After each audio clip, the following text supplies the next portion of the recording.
Revenons sur la guerre Israël-Hamas. D'abord, un rappel, le bilan des morts et blessés civils de chaque côté depuis l'attaque du 7 octobre en date du 14 mars. 1200 morts, 5431 blessés chez les Israéliens. Plus de 31 000 morts chez les Gazaouis, plus de 73 000 blessés. Là-dessus, un nombre incalculable de femmes et d'enfants, des centaines de travailleurs humanitaires là, qui tentaient de soulager, notamment la famine qui sévit dans la bande de Gaza. Et il y a eu cette nouvelle horreur, donc lundi, la mort de ces 7 travailleurs de World Central Kitchen dans une frappe israélienne sur Gaza. Notre collègue Luc Lavoie est avec nous. Bonsoir, Luc. Bonsoir. On sent, Luc, les Alliés un peu sous le choc. C'est comme l'horreur de trop. Là, et le président américain change de ton. Ça ressemble à un ultimatum, là, ce qu'il dit aujourd'hui à son homologue israélien. Écoute, ce qui est arrivé avec les travailleurs de World Central Kitchen, et comme tu sais, il y avait un beauceron parmi eux, un Québécois de 33 ans, qui faisait autrefois partie du Royal 22e Régiment et qui était devenu un travailleur humanitaire. Donc, ce qui est arrivé là a remis l'éclairage sur ce qui se passe là-bas.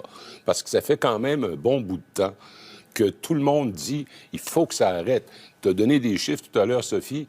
Ces chiffres-là sur le nombre de victimes, morts et blessés. Il y en a un qu'on aurait pu ajouter, c'est que sur les 33 000 morts gazaouis, il y en a la majorité qui sont des femmes et des enfants. Alors, ce coup-là du World Central Kitchen a réveillé le monde. Pourquoi? Parce qu'ils avaient suivi toutes les procédures. Ils avaient averti l'armée israélienne exactement du trajet qu'ils allaient suivre. Ils sont partis, ils étaient très clairement identifiés. Premier coup, une bombe. Deuxième coup, une bombe. Et pendant ce temps-là, les 7 arrivaient à survivre en se cachant derrière des décombres. Et en bout de ligne, c'est une carabine, c'est un soldat qui est arrivé et qui les a froidement abattus. Alors, à ce moment-là, aux États-Unis, c'est le moment où M. Biden s'est retrouvé face à la réalité. Combien de temps encore pouvons-nous fournir des armes?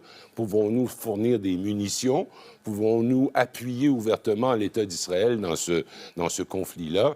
Et M. Biden a réalisé qu'on était à bout, là. Et hier, son épouse, Jill Biden, avait dit « Joe, il faut que ça cesse ». Et ce matin, il y a eu un appel téléphonique très attendu entre Netanyahou, le premier ministre israélien, et M. Biden.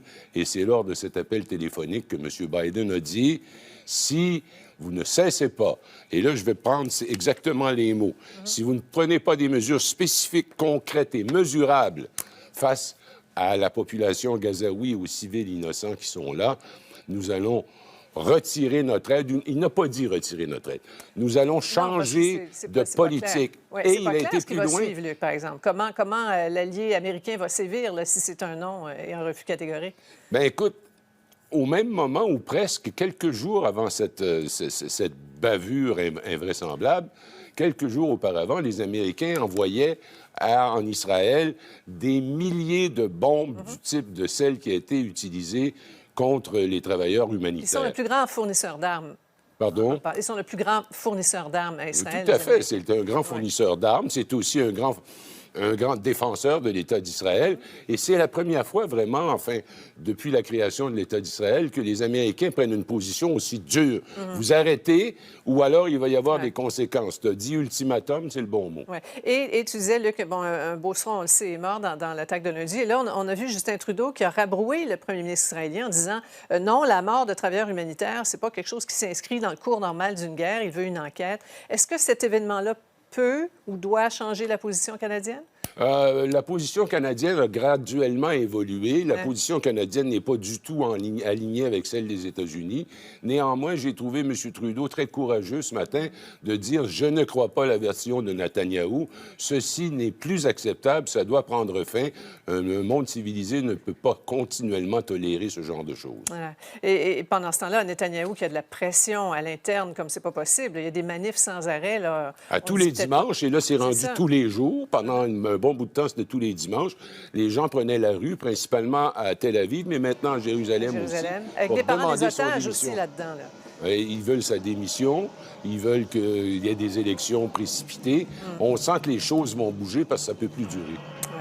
Bien, Luc, merci infiniment. À une prochaine.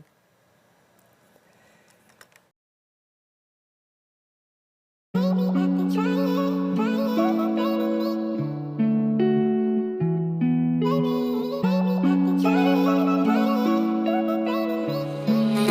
made this.